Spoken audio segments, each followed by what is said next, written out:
I'm Federico, and this is The Lost Ghost, based on a Mary Wilkins story. Characters: Mrs. Emerson, Mrs. Mazur, Mrs. Dennison, Mrs. Bird, and the Ghost. Mrs. Mazur told Mrs. Emerson that a family had rented a haunted house nearby. She was then going to tell her friend a story, a very strange story.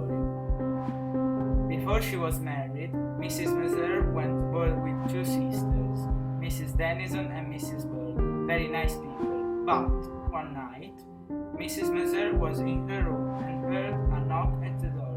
She felt cold and then saw a scared little girl who kept on saying, "I can't find my mother."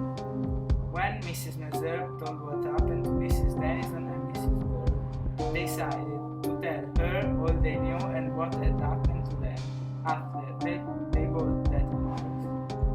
One night, they heard a strange noise and then they saw something holding the cat's tail. It was a little girl, very sad, who didn't answer to their questions and kept saying, "I can't find my mother." And then she disappeared. The two ladies later discovered an awful thing that had taken place in that house. A little girl had been abandoned there by her mother, who had escaped with another man. The child was found locked in a room, starved to death. The father came home, and when the child was buried, he found his wife and shot her. Nevertheless, the three ladies stayed in the house.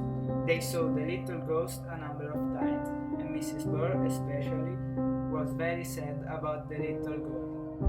One morning, Mrs. Bird stayed in the bed because she didn't feel well. Her sister thought it was just a cold, but after a while, they saw her walking in the garden holding the ghost child's hand. Mrs. Dennison ran to her sister's room and found her dead in her bed. After that, the child was never seen again. Created using Powtoon.